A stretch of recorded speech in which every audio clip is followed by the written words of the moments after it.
Mi nieta de 8 años rodó los ojos y dijo: «No puedes sentarte con nosotros. Mi mamá dice que eres una vieja fastidiosa».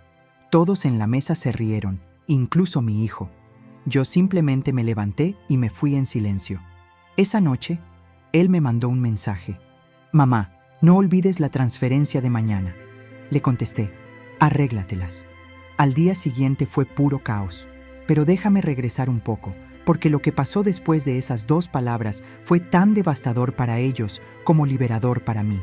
Y necesitas entender cómo llegué hasta ahí. Ese domingo empezó como todos últimamente, es decir, lo que se había vuelto normal en mi vida. Yo, Elena, 67 años, llegando al departamento de mi hijo Rodrigo con una bolsa pesada del supermercado. Llevaba picaña para asar, quesos importados, vinos, ese chocolate belga que le encanta a Isabela. En total fueron 340 reales de mi bolsillo. Toqué el timbre. Patricia abrió con esa sonrisa fingida que siempre pone cuando necesita algo. Cabello recién peinado en el salón, planchado perfecto, uñas en gel impecables, ropa de marca con el logo enorme. «Hola, doña Elena. Pase, pase. Qué bueno que trajo las cosas». Ni un gracias, ni un no era necesario. Solo tomó la bolsa de mi mano como si yo fuera una repartidora. La casa olía a ambientador caro, de esos que se activan solos cada 30 minutos. Todo impecable. Sofá gris de cuero, 12,000 reales. Me acuerdo cuando Rodrigo me llamó diciendo que necesitaban apoyo. Mesa de madera maciza, lámparas colgantes de diseño. Mi departamento tiene 52 metros cuadrados y muebles de los años 90. El de ellos, 110 metros, parece sacado de una revista. Fui al balcón donde Rodrigo estaba en la parrilla. Mi hijo, 42 años, licenciado en administración, gerente comercial en una empresa de logística, barba bien cuidada, reloj en la muñeca que costó más que mi refrigerador. «Hola, mamá, ¿no trajiste hielo también?» Ni un beso, ni un «¿Cómo estás?». Solo me señaló lo que olvidé. «Se me pasó, hijo, pero puedo bajar». «Ya ni modo, ya complicaste todo». Ni me miró. Isabela apareció corriendo. Mi nieta, cabello castaño en rizos perfectos, ropa de marca. «Ese conjunto de pants cuesta 380. Lo vi en el centro comercial». Me miró de arriba abajo con una cara que dolió más que cualquier golpe. «Abuela, ¿otra vez viniste?» «Sí, amor. Te traje el chocolate que te gusta». Rodó los ojos y salió corriendo. 8 años, y ya había aprendido a despreciarme. Nos sentamos a comer. Patricia puso la mesa. Mis quesos, mi vino, mi carne. Llamó a su mamá, doña Silvia, que vive en el mismo condominio. Llamó a su hermana Juliana con su esposo. Mesa llena. Celebración. A costillas de la vieja. Iba a sentarme en la cabecera cuando Isabela dijo en voz alta para que todos escucharan: «Tú no puedes sentarte con nosotros. Mi mamá dice que eres una vieja fastidiosa». Silencio. Pero no fue de esos silencios incómodos. Fue ese silencio de los que aguantan la risa. Doña Silvia tosió. Juliana apretó los labios para no reírse. El cuñado miró su plato. Y Rodrigo, mi hijo, mi único hijo, a quien cargué en brazos, a quien crié sola después de que su padre muriera, sonrió. Hizo una risa baja y dijo: «Isabela, no digas eso». Pero el tono era como si le hubiera hecho gracia. Patricia ni siquiera lo disimuló. Rió con ganas. «Ay, esta niña», como si fuera una gracia inocente. Me levanté despacio, tomé mi bolsa. Nadie preguntó a dónde iba. Nadie me pidió que me quedara. Salí de ese departamento de 890,000 reales. Lo sé porque yo puse 35,000 de enganche cuando se casaron. Bajé los 10 pisos por las escaleras. No quería compartir el elevador con nadie de ese edificio. Lloré en el autobús de regreso a casa. Una señora sentada a mi lado me ofreció un pañuelo de tela. Ni siquiera preguntó qué pasaba. Solo dijo: «La familia, ¿verdad, hija?». Y asentí. Llegué a mi departamento a las 7 de la noche. 47 metros cuadrados, edificio sin elevador, 4º piso. Subí con dificultad, las rodillas adoloridas. Entré, cerré la puerta y por fin respiré. Me metí a bañar. El agua caliente se acabó a la mitad. Tengo que cambiar la resistencia del calentador, pero cuesta 89 y este mes no sobró. Me puse mi camisón viejo, ese de franela que ya está desteñido, pero calientito. Eran las 10:17 cuando el celular se iluminó en la mesita de noche. Rodrigo. Mamá, no olvides la transferencia de mañana. Lo leí una vez, 2, 3. La transferencia de mañana. Lunes 15. El día en que, desde hace 3 años, hago la misma transferencia mensual. Miré el techo de mi cuarto. La mancha de humedad en la esquina que necesita arreglo. En la mesita, el recibo de luz 187. Agua 63. Medicamentos para la presión 142. Y Rodrigo pidiéndome que no olvide la cuenta de mañana. Algo dentro de mí se rompió. No fue rabia, no fue tristeza, fue una claridad fría, como cuando por fin ves una puerta que siempre estuvo ahí, pero que nunca te atreviste a abrir. Escribí despacio porque las manos me temblaban. Arréglatelas. Presioné enviar. Apagué el celular y por primera vez en 3 años dormí toda la noche. Lo que no sabía era que, al otro lado de la ciudad, en un departamento con pisos de mármol y terraza con parrilla, comenzaba el terremoto más grande que esa familia había vivido. Y yo, la vieja fastidiosa, acababa de presionar el botón que lo detonaría todo. Cuéntanos en los comentarios desde dónde nos ves. Nos encanta leer tus palabras y sentir que, aunque estemos lejos, compartimos la misma emoción. Suscríbete al canal para no perderte ninguna historia que toque tu corazón. Desperté el lunes con el sol colándose por la ventana del cuarto. Vi el reloj, 9:23. Hacía años que no dormía hasta esa hora. Años que me levantaba a las 6 con ese nudo en el pecho, pensando en las cuentas, en las transferencias, en cómo hacer rendir el dinero. Pero esa mañana no sentí nada. Solo un silencio raro por dentro. Una ligereza que ya no recordaba. Me levanté. Preparé café, de ese sencillo que compro en la tiendita de la esquina. Me senté en la mesita de la cocina, la misma que Antonio y yo compramos hace 32 años. Forrada en fórmica vieja, patas de hierro oxidadas, pero era mía, mía. No prestada, no regalada, no transferida. Era mi espacio. Fue entonces cuando encendí el celular. La pantalla se iluminó como una feria. Notificaciones como fuegos artificiales. 47 llamadas perdidas. 89 mensajes de WhatsApp. 17 en el grupo familiar que yo había silenciado desde hacía meses. Mi corazón se aceleró. Pensé, ¿algo pasó? ¿Un accidente? ¿Alguien murió? Abrí los mensajes. Rodrigo, 6:43. Mamá, contesta. Necesito hablar contigo ya. Rodrigo, 7:15. Mamá, ¿dónde estás? Contesta el teléfono. Patricia, 7:20. Doña Elena, ¿está bien? Rodrigo está desesperado. Rodrigo, 8:10. Mamá, esto no es un juego. Llámame. Seguí bajando. Un audio de Patricia. 3 minutos. No lo escuché. Más mensajes de Rodrigo. Y luego uno que me detuvo. Isabela, 7:47. Un audio llorando. Abue, la maestra dijo que no voy a poder ir a la escuela hoy. Abue, por favor. Cerré los ojos. Isabela, esa niña que ayer me llamó vieja fastidiosa frente a toda la familia y que hoy lloraba porque... ¿Por qué? Unos segundos después, otro mensaje. Colegio Santa Cecilia, 8:51. Estimada señora Elena, la colegiatura de la alumna Isabela Ferreira dos Santos está vencida. El cheque presentado fue devuelto por fondos insuficientes. Favor de regularizar el pago antes de las 12 del mediodía o la alumna no podrá asistir a clases. Respiré hondo. Entonces era eso, la escuela, la famosa cuenta de mañana, la misma que yo había estado pagando desde hacía 3 años, la colegiatura que cuesta 2.800 por mes. Más mensajes. Rodrigo, 9:20.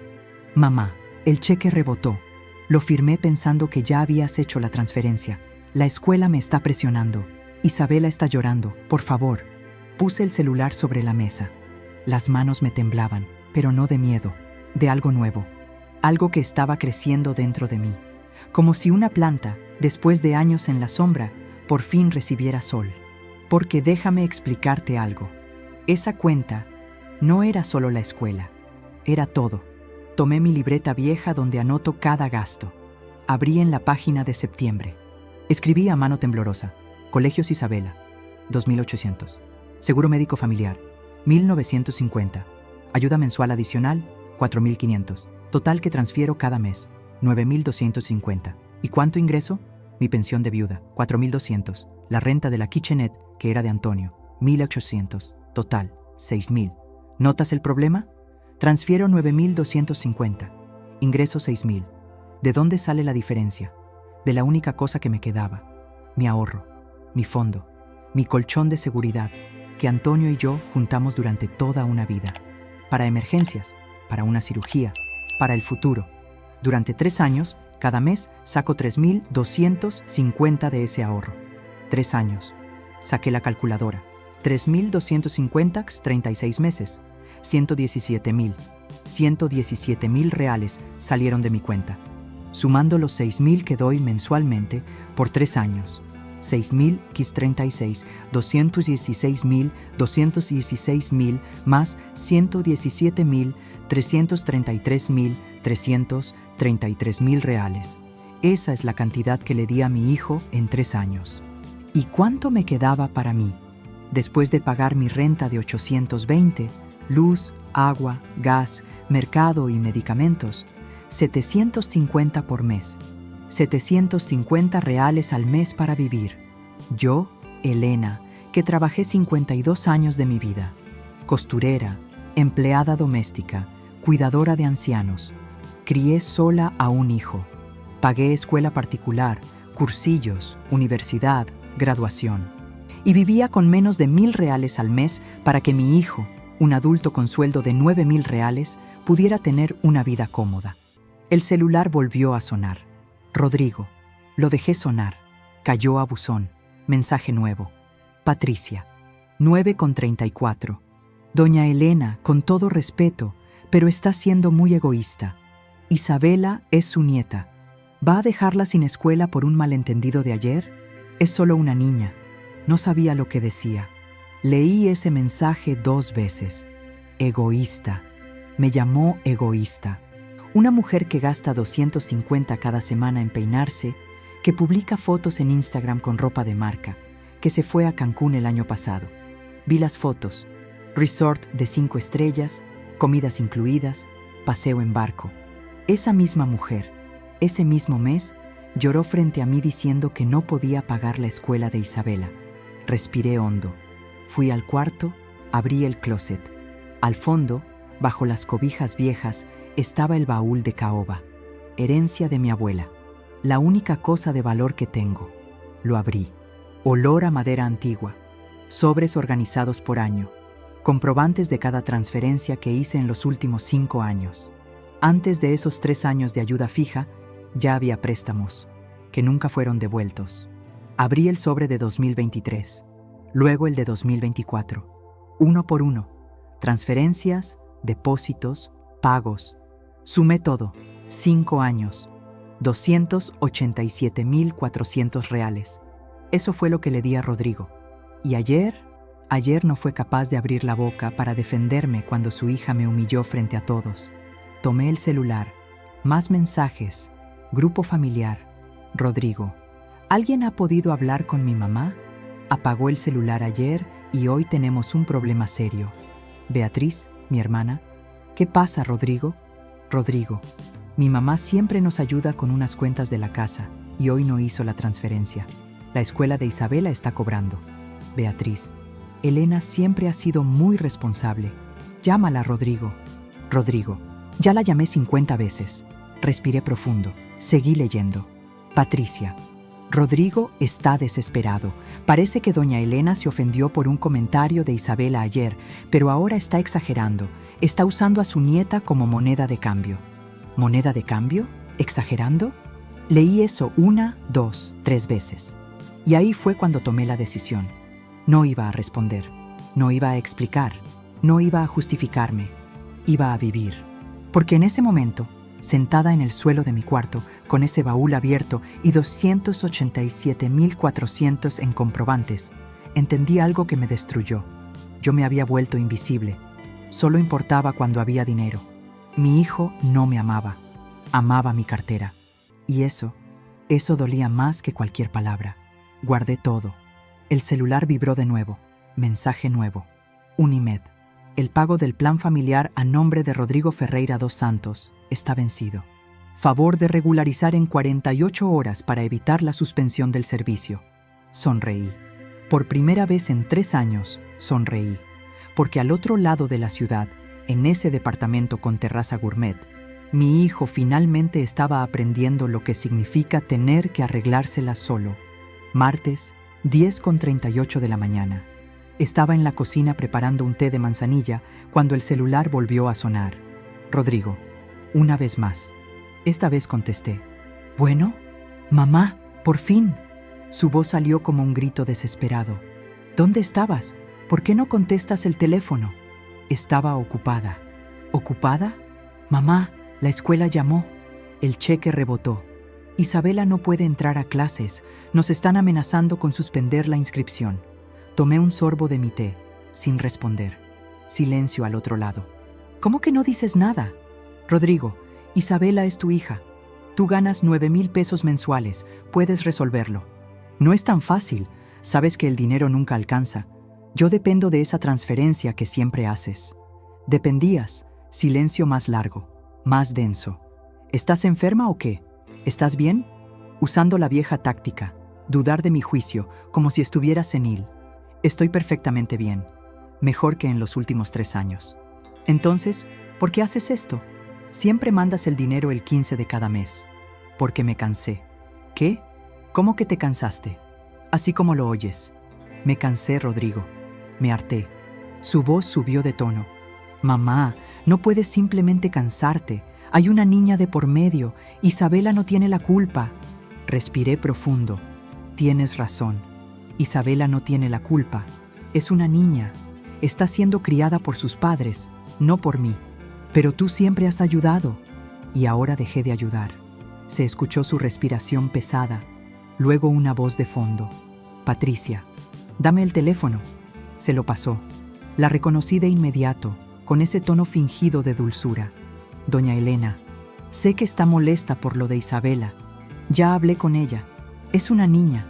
No sabía lo que decía. No estoy molesta, Patricia. Entonces, ¿por qué hace esto? Usted sabe que siempre hemos contado con su ayuda. Y yo contaba con respeto. Parece que ninguno de los dos está recibiendo lo que esperaba. Usted está usando a una niña como arma por un berrinche. No estoy usando a nadie. Estoy dejando de ser usada. Silencio. Helado. Frío. Después su voz cambió completamente. Se volvió seca. Afilada. Usted es egoísta. Siempre ha sido. Juega a la víctima, pero cuando la familia realmente la necesita, muestra quién es de verdad. Tienes razón. Soy egoísta. Y voy a seguir siéndolo. Con permiso. Se me enfría el té. Colgué. Las manos me temblaban, el corazón latía rápido, pero dentro de mí había algo distinto. Una sensación entre miedo y alivio. Algo nuevo. El celular volvió a sonar. Número desconocido. ¿Bueno? ¿Señora Elena? Habla la secretaria del Colegio Santa Cecilia. Llamamos para confirmar si usted ya no será la responsable del pago de la colegiatura de Isabela. Correcto. Nunca fui responsable oficial. Solo ayudaba. Y la ayuda terminó. Entonces, ¿seguimos con el señor Rodrigo como único responsable? Sí. Gracias. Solo informándole que el pago ya lleva 2 días vencido.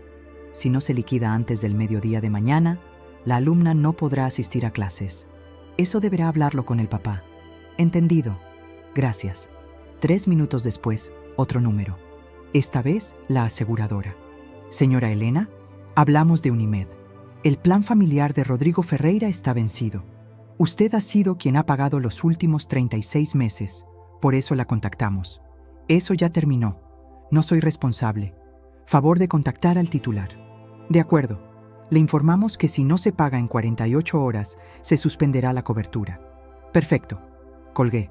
Me senté en la silla de la cocina. Miré por la ventana. La calle seguía con su vida. Gente yendo y viniendo. Cada quien resolviendo sus propios problemas. Exactamente como Rodrigo tendría que empezar a hacer. El celular vibró. Mensaje de Patricia. Usted es una persona horrible. Está destruyendo a esta familia por orgullo. Ojalá pueda dormir sabiendo que su nieta está sufriendo por su capricho. Rodrigo a las 11:07. Mamá, por favor, llámame. Necesitamos hablar. No se arreglan así las cosas. Número desconocido, 11:15. Un audio de Isabela. Voz llorando. Abue, la maestra me dijo que no puedo ir a la escuela si el papá no paga. Yo prometo no decirte fea otra vez. Te quiero. Por favor. Eso me atravesó el pecho como una daga. No lo voy a negar. Dolió. Mucho. Pero respiré profundo. Isabela estaba sufriendo, sí, pero la culpa no era mía. Era de sus padres. Ellos vivían por encima de sus posibilidades. Gastaban en lujos mientras yo vivía con migajas. Me usaban como su respaldo, como su colchón, como su banco. Y cuando dejé de pagar, en lugar de asumir responsabilidad, me culparon. No contesté más. A las 2 de la tarde, nuevo mensaje en el grupo familiar. Rodrigo. Familia, necesito un préstamo urgente. Estoy en un problema muy serio. Son 2,800 pesos para la escuela de Isabela. ¿Alguien puede ayudarme hasta el viernes? Beatriz. ¿Qué pasó, Rodrigo? ¿No estabas bien en el trabajo? Rodrigo. Sí, pero mi mamá siempre me ayudaba con algunas cuentas. Esta vez no lo hizo, y la escuela está encima. Beatriz. ¿Elena? ¿Es cierto eso? Me etiquetó. Respiré profundo. Respondí. Durante 3 años transferí 9,250 pesos mensuales a Rodrigo.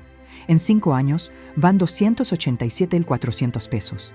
Mi pensión es de 4,200. Saquen sus cuentas. Me cansé de sacar de mi ahorro para mantener a un hombre de 42 años. Fin. Silencio total. Después, Beatriz. 287,000. Tío Mario. Rodrigo, ¿eso es cierto? Rodrigo. No es como ella lo pinta. Fue ayuda que pedí prestada. Yo. ¿Prestada? Muéstrame una sola prueba de que devolviste un solo peso. Una. Rodrigo salió del grupo. Y en ese momento supe. Tenía miedo. Miedo de que todos supieran la verdad. Y ahora, sin mi dinero, sin conseguir préstamo de nadie, estaba, por primera vez, realmente solo. Miércoles, 6:50 de la mañana.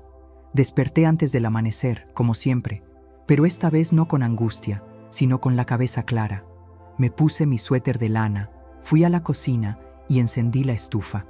Agua para el café. Revisé la agenda. Ese día tenía cita médica para renovar mi receta de presión. Y también debía pasar al banco. Quería cerrar una de las cuentas que ya no usaba. Una que abrí exclusivamente para transferencias a Rodrigo. Ya no tenía sentido mantenerla abierta. Me serví el café, me senté frente a la ventana y vi cómo el cielo comenzaba a aclararse. Estaba en paz, pero el celular vibró sobre la mesa. Lo ignoré. Vibró otra vez. Lo tomé. 3 mensajes nuevos. Uno de Rodrigo, uno de Patricia y otro de un número que no reconocí. El primero, Rodrigo. Mamá, ya supe que hablaste de las transferencias en el grupo. No debiste hacerlo. Me exhibiste. Eso fue bajo. El segundo, Patricia. ¿Te sientes bien humillando a tu propio hijo? ¿Así te agradeces que te deje ver a tu nieta? Porque si sigues así, lo vas a lamentar. El tercero, un video. Lo abrí.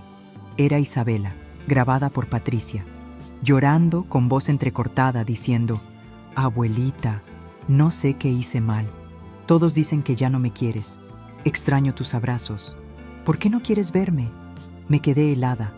Era un chantaje, claro como el agua.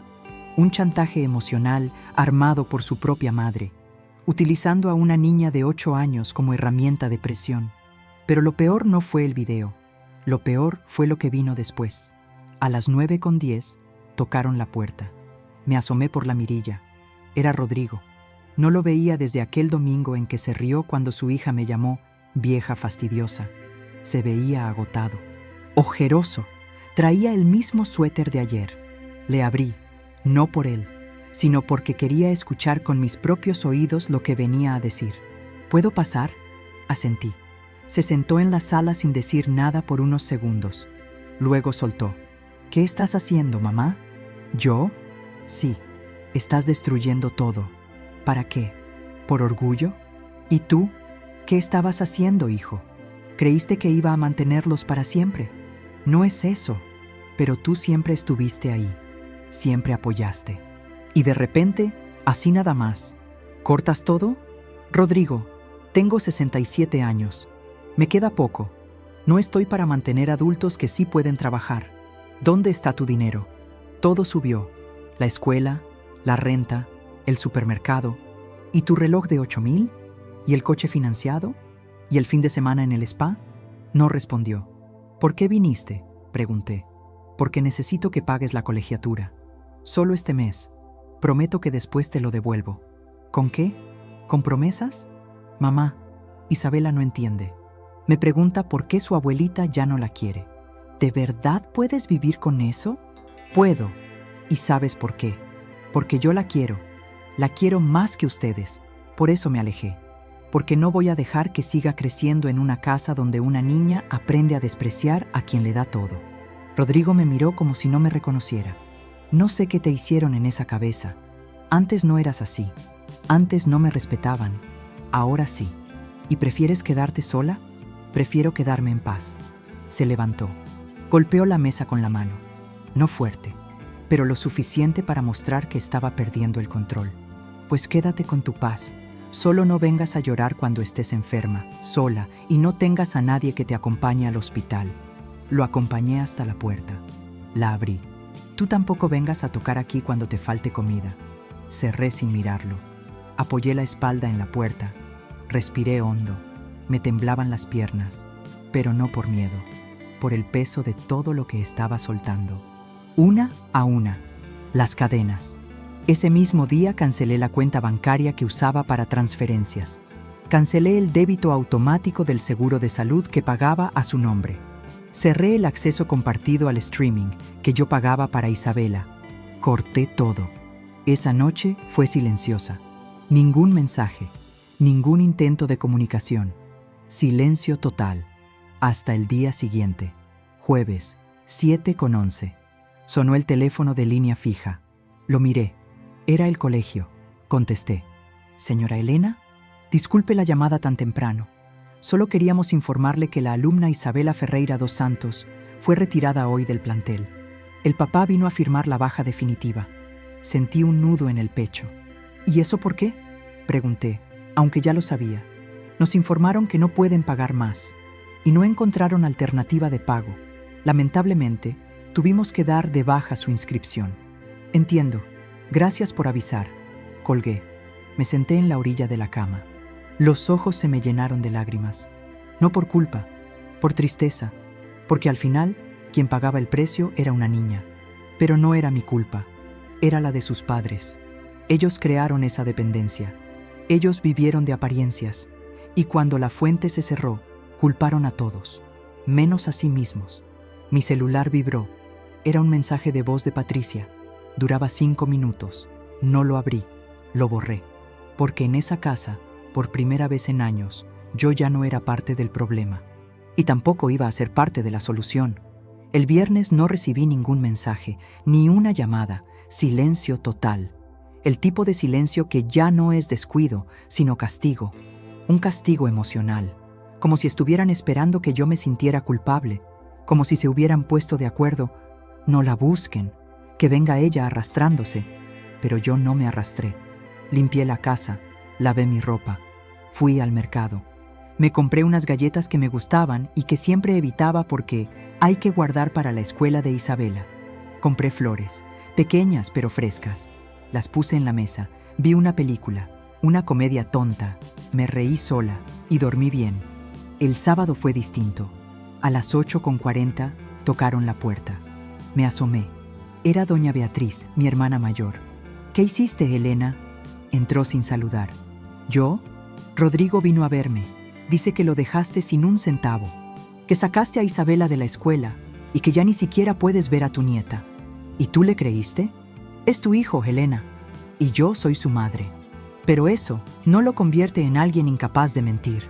Se sentó sin permiso.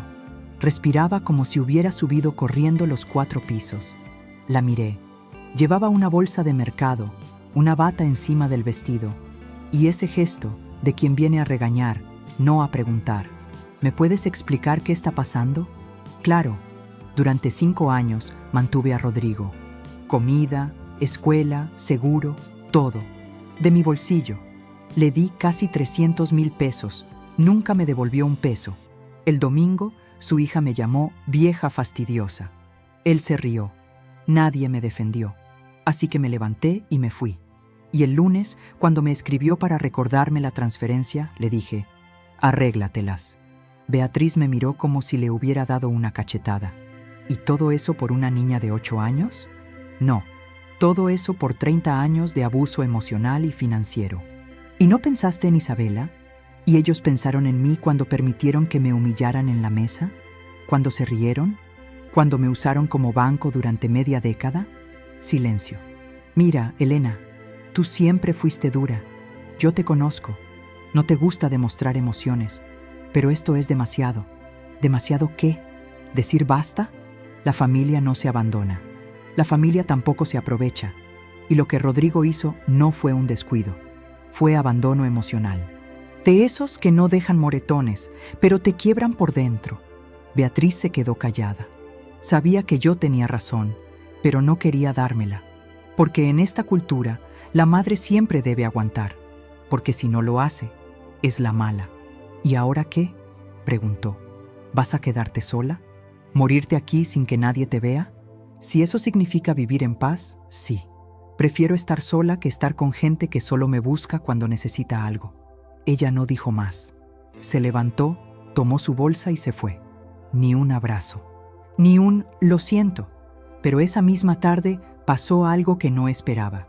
Estaba en el mercado, comprando arroz, cuando vi a Camila, la vecina del edificio de enfrente. Joven, madre soltera, trabaja en 2 lugares, siempre la saludaba de lejos. Esta vez me acercó ella.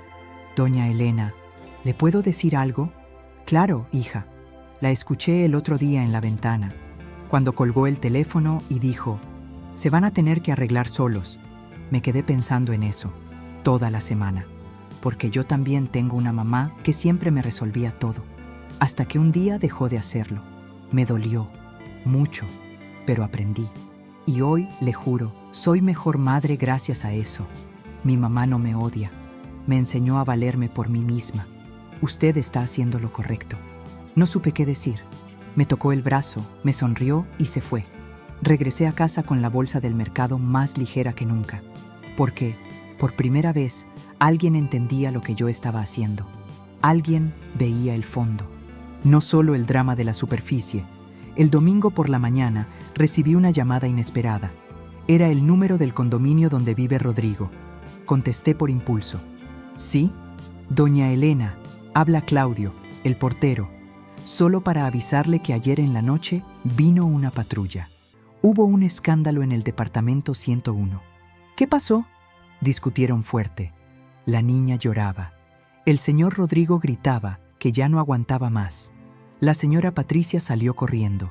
Solo queríamos saber si usted estaba al tanto. Colgué. El corazón me latía rápido, fuerte, pero no por culpa, por miedo. Miedo real de lo que se estaba rompiendo allá adentro. No el matrimonio, no el ego de Rodrigo, sino la niña, Isabela, porque en medio de esa guerra de adultos, ella era la única que no tenía defensa. Y ahí me di cuenta que, aunque yo ya no les debía nada, tenía que hacer algo, pero no por ellos, por ella. Me pasé toda la tarde del domingo sentada frente a la ventana, viendo las sombras alargarse en el suelo del cuarto. No encendí la televisión, no puse música. Solo escuchaba el reloj de la cocina marcando los minutos como si fueran golpes. Y pensaba en Isabela, en su voz, ese día, cuando dijo que yo era una vieja fastidiosa. Pero también pensaba en su mensaje de audio, llorando, su carita confundida, su voz temblando. Una niña de 8 años, atrapada en medio de la inmadurez de sus padres y el cansancio de una abuela que ya no quería cargar con una familia entera sobre los hombros. A las 6:20 me puse un suéter y salí. Caminé sin rumbo, solo para despejar la mente. Llegué hasta la iglesia del barrio. No entré. Me senté en una banca del parque de enfrente. Una señora se sentó a mi lado. No la conocía. Me miró con cuidado y me dijo, ¿todo bien? Asentí con la cabeza. A veces hay que elegir entre ser buena y sobrevivir, me dijo sin que yo hubiera dicho una palabra. No es lo mismo. Ser buena no siempre te salva. A veces te hunde. Me quedé pensando en eso. Ser buena me había costado años de sacrificios. Ser buena me había dejado sola. Ser buena no me había traído respeto, solo expectativas. Volví a casa con esa frase dándome vueltas en la cabeza.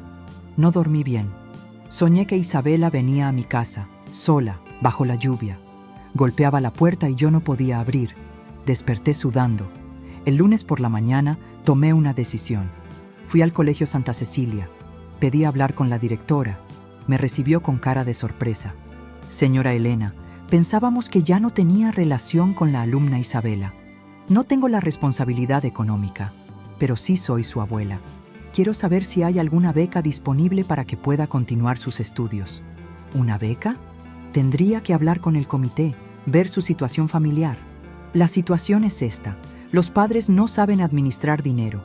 Viven con lujos que no pueden pagar. Y la niña está pagando el precio. Pero yo no voy a poner ni un centavo más. Lo único que quiero saber es si hay alguna opción para que no pierda el año escolar. La directora me miró con algo que parecía respeto, o tal vez compasión. Déjeme revisar. No prometo nada. Pero si usted quiere firmar como tutora académica, podemos gestionar una entrevista con el comité de apoyo. Hágalo, pero quede claro que no pondré un peso. Ni uno. Entendido. Salí del colegio con un nudo en la garganta. No por el dinero, por todo lo que estaba arrastrando. A media cuadra vi a Rodrigo. Estaba en su coche, me seguía. Bajó la ventanilla. ¿Qué haces aquí? Lo que tú no haces, buscar soluciones. No tienes derecho. No tengo la obligación. Esa es la diferencia. ¿Y ahora qué? ¿Vas a salvarla tú? ¿Otra vez? No, no la voy a salvar. Le voy a dar una oportunidad. Lo que hagan ustedes con eso ya no es asunto mío. Rodrigo se bajó del coche. Se acercó rápido, con la cara roja, los ojos hinchados. No me humilles más, mamá. No te estoy humillando. Estás viviendo las consecuencias de tus decisiones. Eso es todo. ¿Y qué quieres? ¿Que me arrodille? No quiero nada. Solo vine a ver si alguien en esta historia piensa en la niña. Se quedó callado. Por primera vez en semanas, no tuvo nada que decir. Yo tampoco. Me di la vuelta y caminé hacia la estación del metro. No quería que me viera llorar. Esa tarde me llamó la directora. Habían aprobado una entrevista. Pero había un detalle. Para acceder a la beca, uno de los padres tenía que presentarse. No podía ser la abuela. Lo supe en ese momento. Ellos no lo iban a hacer. No les importaba tanto. El martes, como lo temía, nadie fue a la cita. Ni Rodrigo ni Patricia. Solo mandaron un mensaje. No vamos a exponer a nuestra hija por una beca de caridad. Ella no es una limosnera. Ese mensaje fue como una bofetada. Preferían perder la educación de su hija antes que aceptar que ya no podían aparentar. Y entonces, por primera vez, me quebré de verdad. Me encerré en el baño. Me senté en el suelo frío. Y lloré. Lloré como no lo hacía desde que murió Antonio. Porque entendí, sin espacio para duda, que lo que yo pensaba que era una familia era solo una estructura vacía sostenida por mi sacrificio. Y cuando dejé de cargarla, se vino abajo. Después de llorar en el suelo del baño, me quedé ahí, sentada, con los ojos hinchados y las manos frías. Pensé en llamar a alguien, a Beatriz, tal vez, pero no. Ella ya había tomado partido. Pensé en marcar al colegio para decirles que yo iría a la cita, aunque no sirviera de nada. Pero tampoco. Sentía que cualquier movimiento que hiciera solo iba a terminar en más desgaste para mí. Así que me levanté, me lavé la cara y me senté en la sala con una manta sobre las piernas. Dejé el celular apagado todo ese día. No quería más mensajes, ni videos, ni audios manipuladores. Quería silencio, pero no el silencio de castigo, sino el de paz. Me dormí un rato. Me despertó el timbre de la puerta. Eran las 6:11 de la tarde. Me levanté con cierta inquietud. No esperaba a nadie. Me asomé por la mirilla. Una mujer desconocida, de unos 40 y tantos años, cabello recogido, traje sobrio, postura firme. Abrí apenas un poco. ¿La señora Elena Ferreira? Sí. ¿Quién es usted? Mi nombre es Lucía Antúnez. Soy trabajadora social del Consejo Tutelar de Menores. ¿Podemos hablar? El estómago se me hizo nudo. Abrí la puerta. La invité a pasar. ¿De qué se trata? Es sobre su nieta, Isabela. Recibimos una denuncia anónima. Se reportó que la menor fue retirada del colegio por causas económicas, que ha presenciado episodios de violencia verbal y que actualmente se encuentra emocionalmente desatendida. Me senté sin poder decir palabra. ¿Me permite hacerle unas preguntas, señora? Claro. ¿Hace cuánto que la niña dejó de vivir con usted? Nunca vivió conmigo. Yo solo ayudaba económicamente. Mucho. Por años. ¿La ha visto recientemente? No, desde hace más de una semana. La última vez que la vi fue el día que me llamó vieja frente a toda la familia. Después de eso, la familia cortó contacto conmigo. Lucía asentía mientras tomaba notas. ¿Usted denunció algo? No, nunca. Yo solo me alejé. Sabía que la menor no ha sido presentada en el nuevo colegio y que los padres rechazaron una beca completa. Sí, fui yo quien la solicitó, pero ellos no aceptaron. Dijeron que su hija no era una limosnera. Lucía dejó de escribir. ¿Usted sabía que hace 3 días se presentó una discusión doméstica en el departamento donde vive la niña? Hubo presencia de la policía. Testigos escucharon gritos y llanto. La menor fue vista sola en el pasillo esa noche. Sentí que se me cerraba la garganta. ¿Está bien? ¿La niña? Por ahora sí, pero no podemos garantizar por cuánto tiempo. Necesitamos saber si usted estaría dispuesta a asumir su custodia temporal si el juez lo solicita. ¿Custodia de Isabela? Sí, sería una medida provisional, pero necesitamos saber si cuenta con condiciones mínimas. Espacio, disponibilidad, estabilidad emocional. Me quedé en silencio. ¿Estabilidad emocional? Yo, que llevaba años desmoronándome en silencio. Yo, que apenas empezaba a reconstruirme. Yo, que ya había renunciado a ser todo para todos. Lucía me miró con suavidad, pero firme. Lo preguntaré sin rodeos. ¿Quiere a su nieta en su casa? Cerré los ojos. Respiré hondo.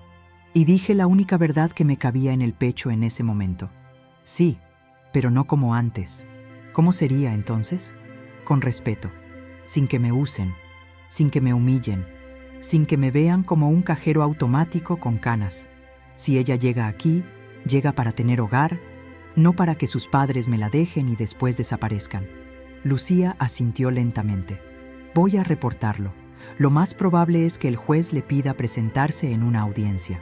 Pero le advierto, los padres están tratando de justificar todo. No va a ser fácil. Nunca lo ha sido, respondí. Esa noche no pude dormir. La idea de volver a ver a Isabela me revolvía por dentro. No sabía si lo que sentía era esperanza, miedo, culpa o todo junto. Pero una cosa tenía clara. Si ella llegaba a mi casa, sería bajo mis reglas. Porque si algo había aprendido en esas semanas de dolor, era que el amor no se mendiga, se cultiva, con límites, y por primera vez en años tenía uno muy claro. No iba a volver a ser la tonta útil de nadie. Ni madre, ni suegra, ni abuela invisible, solo Elena, y eso, ahora, era suficiente. El martes siguiente, a las 9 en punto de la mañana, estaba sentada en una banca de madera frente al juzgado de familia de la zona sur. Me puse mi mejor blusa, esa blanca con flores azules que usaba solo en reuniones importantes. Me recogí el cabello, me puse perfume, no para impresionar a nadie, solo para recordarme quién era. Lucía, la trabajadora social, me había acompañado desde temprano. Me explicó cómo funcionaría todo. No era un juicio penal, ni nada parecido, solo una audiencia preliminar para evaluar la situación de Isabela y definir medidas temporales. Nada definitivo, pero aún así, el nudo en el estómago era real. A las 9:23 llegaron Rodrigo y Patricia. Ella, con lentes oscuros, falda lápiz, tacones altísimos. Él, con cara de no haber dormido en días, traje sin planchar, corbata chueca. Me miraron, no me saludaron. Entramos. La jueza era una mujer de unos 50, pelo recogido, ojos que lo veían todo aunque parecieran cansados. Leyó el informe del Consejo Tutelar. Se centró en 3 puntos. 1. La menor fue retirada de su colegio sin un plan alternativo. 2. Se registró un incidente de violencia verbal en su entorno familiar. 3. Los padres se negaron a aceptar una beca que garantizaría su continuidad educativa. Y luego dijo algo que me heló. 4. La abuela materna manifestó interés en recibir a la menor bajo custodia provisional, siempre y cuando se respeten ciertos límites previamente establecidos. Patricia bufó. Rodrigo se pasó la mano por la cara. La jueza levantó la mirada. «Señora Elena, ¿confirma usted esto?» Me levanté despacio. «Sí, su señoría, confirmo. Estoy dispuesta a recibirla, pero no en las condiciones anteriores. Yo no puedo volver a cargar con los errores de sus padres». «¿A qué se refiere?» «Durante 5 años, su señoría, sostuve económicamente a esa familia. Escuela, seguro, mercado, todo. Ellos vivían cómodamente mientras yo, con una pensión mínima, me quitaba de la boca para que no les faltara nada. Y aún así, me trataron como un estorbo. Me insultaron. Permitieron que su hija aprendiera a despreciarme. No puedo volver a ese lugar». La jueza asentía mientras escribía. Rodrigo se levantó. «Con el debido respeto, su señoría, mi mamá está exagerando. Siempre quiso controlar todo. Nos metía presión. Y cuando le pusimos límites, se ofendió y nos cortó el apoyo». «¿Límites?», le interrumpí, sin permiso, sin miedo. «¿Llamarme vieja fastidiosa frente a toda la mesa es un límite? ¿Reírte en mi cara también?». Patricia habló por primera vez. Era una niña. No entendía lo que decía. No, era una niña que aprendió perfectamente lo que ustedes le enseñaron. A burlarse de quien la mantiene. A ver a la abuela como sirvienta, como cajero, como nada. La jueza pidió orden. Rodrigo y Patricia se callaron. Me dejaron hablar. Por fin. Yo amo a mi nieta, y si tengo que recibirla, la recibo. Pero no voy a permitir que ustedes la usen como puente para seguir manipulándome. Esta vez, las reglas las pongo yo». Lucía, la trabajadora social, intervino. «Señoría, recomendamos la custodia provisional a la señora Elena mientras se evalúa una solución definitiva. La menor tiene un vínculo emocional claro con ella y se encuentra actualmente en un entorno inestable». La jueza tomó nota. Luego dijo lo que nadie esperaba. El tribunal concede la custodia provisional a la señora Elena Ferreira por un plazo inicial de 90 días. Los padres podrán tener visitas supervisadas los fines de semana, siempre y cuando no haya nuevos incidentes. Patricia se levantó como un resorte. «¿Qué? ¿Le van a dar a mi hija a una mujer que la abandonó?». La jueza golpeó la mesa con el mazo. «Silencio. Esta no es una audiencia para discutir su orgullo, señora. Es para proteger a una menor. Y hasta ahora, la única adulta que ha demostrado tener un mínimo de sentido común es la señora Elena». Rodrigo bajó la cabeza. Yo sentí un escalofrío. Gané, pero no sentía victoria, sentía vértigo, porque ahora sí, era mi responsabilidad. La audiencia terminó. Afuera, en el pasillo, Rodrigo me alcanzó. «Esto es una locura. ¿Qué vas a hacer con ella? ¿Meterla a una escuela pública? ¿Quitarle todo lo que tenía?». «No, le voy a dar algo que ustedes no supieron darle. Amor sin condiciones y límites. Tú no eres su mamá, tampoco tú pareces su papá». Me fui. Dejé a Patricia con la boca abierta, a Rodrigo con los puños cerrados, pero no con odio, con miedo, porque por primera vez en su vida ya no tenía poder sobre mí. Esa tarde me llamaron del consejo. Me dieron 1 hora para ir a recoger a Isabela. Una psicóloga estaría presente. Me pidieron que llevara algo que la hiciera sentir segura. Una manta, un peluche, algo familiar. Fui a casa. Abrí el closet. Ahí estaba, el osito que le regalé en su primer cumpleaños. Lo había dejado en una caja, lleno de polvo. Lo sacudí, lo abracé fuerte y me fui. Frente al edificio del Consejo Tutelar, me quedé unos segundos en la puerta. Respiré hondo, porque lo que estaba a punto de pasar no era solo el regreso de una niña, era el inicio de algo que ni siquiera yo sabía si podría manejar. Pero esta vez no lo haría por ellos, lo haría por ella y por mí. Cuando entré a la sala del consejo tutelar, Isabela estaba sentada en una sillita azul con los pies colgando, abrazando una mochila de unicornio. La psicóloga, una mujer joven de sonrisa amable, se agachó y le dijo: ¿Te acuerdas de la abuelita Elena? Mira, vino por ti. Isabela levantó la vista. Sus ojos estaban rojos, la cara manchada de haber llorado mucho. No dijo nada, solo me miró. Ni una sonrisa, ni un hola, solo una mirada triste. Me acerqué despacio, sin invadir su espacio. Saqué el osito que llevaba en la bolsa. Lo puse en sus manos. Lo encontré en mi casa. Se estaba aburriendo sin ti. Ella bajó la mirada al peluche. Lo abrazó sin decir palabra. ¿Nos vamos?, pregunté. Asintió, apenas moviendo la cabeza. Firmé unos papeles, escuché las instrucciones básicas, recibí un documento con la custodia provisional y salimos. Caminamos juntas hasta la esquina. No le tomé la mano. No quise forzarla. Solo caminé a su ritmo.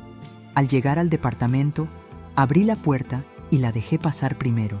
Todo estaba limpio, ordenado. Le mostré el cuarto pequeño que había preparado. Una camita, sábanas nuevas con dibujos de estrellas, una repisa con algunos libros infantiles, el osito ahora en su lugar. Es sencillo, le dije, pero es tu espacio. Aquí nadie se burla, nadie grita y nadie dice cosas feas. Isabela se sentó en la cama. Volvió a abrazar al oso. ¿Puedo quedarme con él? Es tuyo. Siempre lo fue.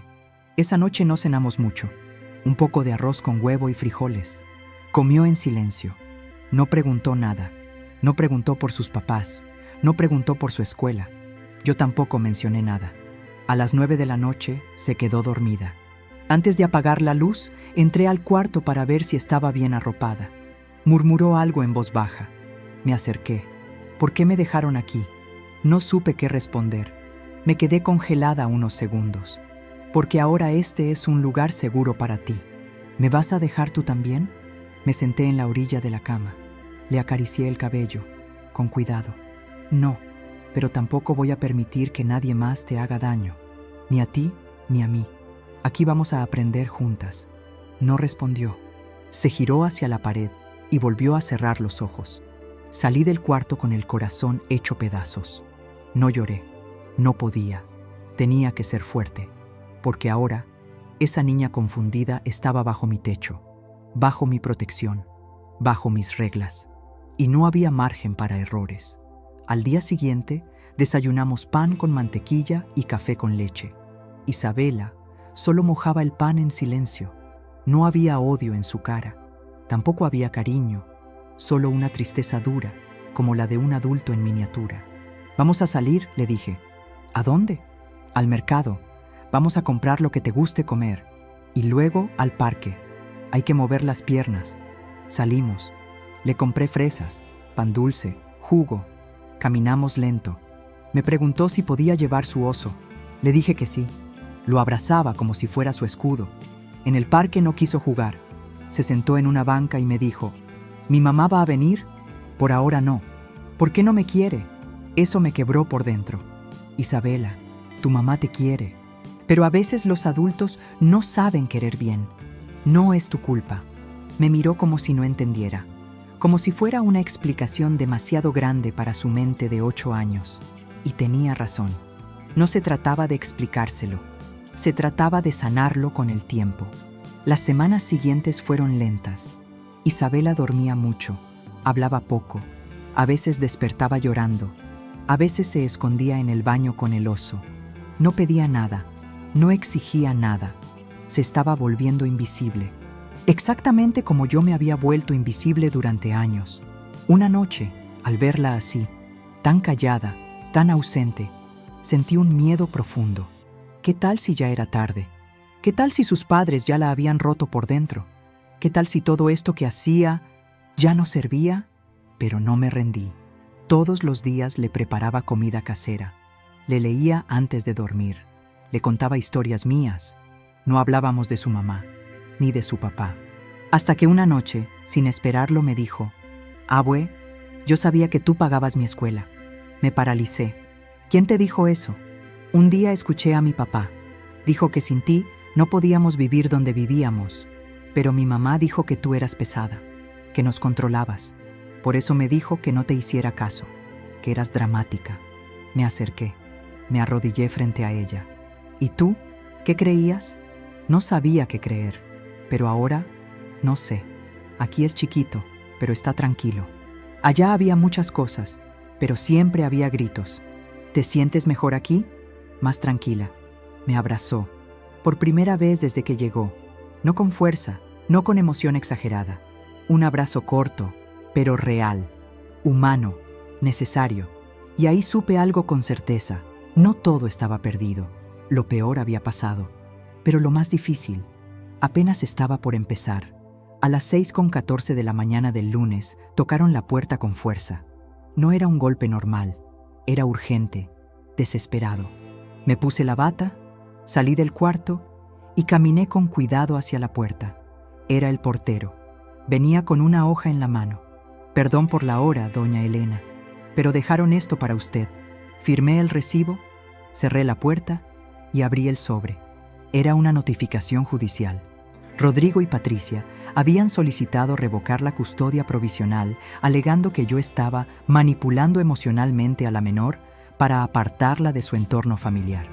El documento pedía mi comparecencia ante un juez en 10 días.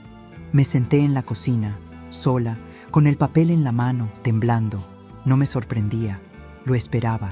Sabía que no iban a dejarlo así. No soportaban haber perdido el control. No soportaban que ya no podían chantajearme con la niña. Pero me dolía, porque una parte de mí, aunque fuera pequeña, había tenido la esperanza de que iban a cambiar, de que iban a entender, de que iban a tocar fondo y decidir ser padres. Me equivoqué. Isabela seguía dormida. Me tomé un café mirando por la ventana, pensando. Necesitaba ayuda. No podía pelear esto sola. Así que, con el orgullo tragado, marqué a Beatriz. «¿Qué pasó ahora?», respondió con voz seca. «Rodrigo me demandó. Quieren quitarme a Isabela. Dicen que la estoy manipulando». Silencio. «¿Qué quieres que haga?», me dijo. «Nada. Solo quería que lo supieras, porque si esto se convierte en guerra, yo no me voy a quedar callada». Beatriz suspiró. «Elena, no creas que te lo digo por molestarte, pero ¿de verdad crees que puedes criar a una niña a tu edad?». «No, no lo creo. Pero la estoy protegiendo, que no es lo mismo. ¿Y si pierdes? Pues que lo decida el juez, pero esta vez yo voy con todas las pruebas». Esa misma tarde fui al banco. Pedí los estados de cuenta de los últimos 5 años. Imprimí cada transferencia que hice a nombre de Rodrigo. Busqué comprobantes de las compras del seguro médico, las mensualidades escolares, hasta de los regalos de cumpleaños. Todo. Guardé cada documento en una carpeta con etiquetas. Fría, organizada, precisa. Ya no era la señora que lloraba en el baño. Era una mujer lista para responder. Mientras tanto, en casa, Isabela comenzaba a cambiar. Sonreía más, dormía mejor, me ayudaba a poner la mesa, se interesaba por cosas pequeñas. A veces me decía, «¿Hoy sí vas a leerme otro cuento?», y yo siempre decía que sí, pero también comenzó a hacer preguntas difíciles. «¿Por qué mi papá dice que tú me robaste?». «Porque está enojado, pero tú no eres un objeto, y yo no soy una ladrona. Solo estoy cuidándote mientras las cosas se arreglan. Y si no se arreglan, entonces veremos. Pero pase lo que pase, tú no tienes la culpa de nada». Me abrazaba, y eso era suficiente. Hasta que un día llegó una carta de su madre, escrita a mano, metida debajo de la puerta, sin sobre, doblada en 4. Decía, «Isabela, tu abuela está envenenando tu cabeza. No creas todo lo que dice. Tu verdadero hogar es con nosotros. Ya vamos por ti, mamá». Se me heló la sangre. Isabela no la había leído. Estaba en su cuarto. Guardé la carta en un cajón y llamé a Lucía, la trabajadora social. «Me están acosando». Dejaron una carta para la niña, directamente. Lucía respondió en voz baja, pero firme. «Es hostigamiento. Documenta todo. Llévalo a la audiencia. No respondas. No la enfrentes». Colgué. Me quedé ahí, frente al cajón, temblando de rabia, de impotencia, de miedo, porque entendí que Rodrigo y Patricia no querían recuperar a su hija. Querían ganarme a mí, humillarme, doblarme, pero esta vez yo ya no era la misma. El día siguiente, Isabela entró a la cocina mientras yo cocinaba. Abue, soñé que mi mamá me gritaba, que me jalaba, pero tú llegabas y me tapabas los oídos. Me arrodillé, la tomé de las manos. Nunca voy a dejar que nadie te grite así. ¿Estás segura aquí? Pase lo que pase.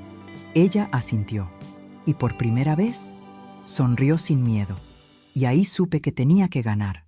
No por orgullo, no por venganza, por ella, porque ella sí lo vale. La audiencia fue marcada para el martes a las 3 de la tarde. Desde que me lo notificaron, no dormí bien ninguna noche. Revisaba los documentos una y otra vez. Me despertaba con el corazón acelerado. No por miedo a Rodrigo o Patricia, no. Era miedo a perder lo único verdadero que había nacido de toda esa historia, el vínculo que estaba formando con Isabela. Y ese vínculo no se podía imprimir en papeles, pero aún así tenía que probarlo. Lucía, la trabajadora social, me acompañó. Antes de entrar, me dijo: no grite, no se altere, no los mire, mire al juez y cuente solo lo necesario. Entiendo, respondí, respirando hondo. El salón estaba frío. La jueza era otra, más joven, más estricta. Revisaba los documentos con rapidez y hablaba sin rodeos. Tenemos aquí una solicitud de revocación de custodia provisional, presentada por los padres biológicos, Rodrigo Ferreira y Patricia dos Santos, alegando manipulación emocional y retención indebida de la menor Isabela Ferreira dos Santos. Elena Ferreira, ¿desea hacer su defensa? Me puse de pie. Las manos me temblaban, pero la voz no. Sí, su señoría. En este expediente están todas las pruebas de los últimos 5 años. Cada transferencia de dinero, cada pago de colegiatura, seguros, mercado, todo hecho por mí, no por generosidad, por necesidad, porque ellos no podían o no querían cubrir sus propias responsabilidades. La jueza hojeaba los papeles sin mirarme. Señora Elena, esto es importante, pero esta audiencia es sobre la niña. ¿Usted considera que la menor está mejor bajo su cuidado? Lo afirmo con seguridad. ¿Por qué? Porque conmigo duerme sin miedo, porque come sin presión, porque no escucha gritos, porque por primera vez en su vida la tratan como una niña, no como una carga ni como una excusa. Rodrigo se levantó bruscamente. Eso no es cierto. Esa mujer la está usando para vengarse de nosotros. La jueza levantó la mano. Señor Ferreira, si interrumpe otra vez, será retirado. Patricia habló desde su asiento. Mi hija es nuestra. No pueden quitárnosla así. Elena la está volviendo en nuestra contra. Tenemos derecho. Y ahí lo solté. No lo planeé. No estaba en mi carpeta. ¿Y qué han hecho ustedes por ella, además de darle lujos que no podían pagar? ¿Dónde estaban cuando lloraba por las noches? ¿Quién la consolaba cuando despertaba gritando? ¿Quién le explicaba que no era una limosnera? ¿Quién? Silencio. Lucía se acercó al estrado. Entregó un informe. Su señoría, este es el seguimiento psicológico de la menor durante las últimas 4 semanas. Está firmado por la terapeuta infantil asignada por el Consejo. Recomendación final.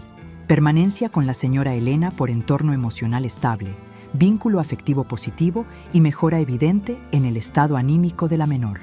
La jueza leyó el documento. Asintió. Señora Patricia, señor Rodrigo, ¿algo más que agregar? Rodrigo me miró.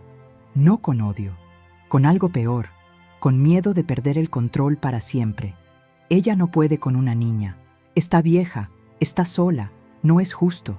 Y entonces hablé de nuevo. Tiene razón, su señoría. Estoy vieja y estoy sola, pero también estoy viva. Y mientras respire, voy a cuidar de esa niña. Porque aunque no soy perfecta, nunca la traté como una molestia. Nunca le enseñé a despreciar a nadie. Y nunca la usé como arma para manipular a otros. La jueza cerró el expediente.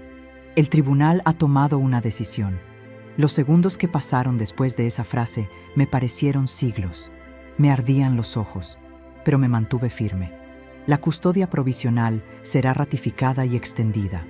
La menor permanecerá bajo el cuidado de la señora Elena Ferreira por un periodo mínimo de 6 meses, renovable. Los padres conservarán visitas supervisadas, pero cualquier intento de interferencia indebida resultará en la suspensión inmediata de dichas visitas. Silencio. Rodrigo bajó la cabeza. Patricia se quedó congelada. Lucía me miró y me puso una mano en el hombro. La jueza finalizó la sesión. Salí del juzgado con las piernas temblando. El corazón no sabía si quería reír o llorar. Había ganado, pero no era una victoria. Era una responsabilidad enorme, un compromiso real. Esa noche, al volver a casa, Isabela me esperaba en la sala. No preguntó qué pasó, solo me miró y supo. ¿Me voy a quedar? Sí. Sonrió. Me abrazó. Lloró en silencio. No decía nada, pero su cuerpo temblaba como si se hubiera quitado un peso que no sabía que tenía. ¿Y ellos? Van a poder visitarte, pero aquí mando yo.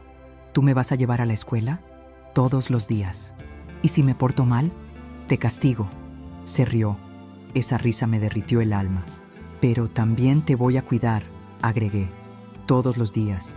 Aunque esté cansada, aunque me duelan los huesos, aunque no me entiendas, porque eso hace una familia.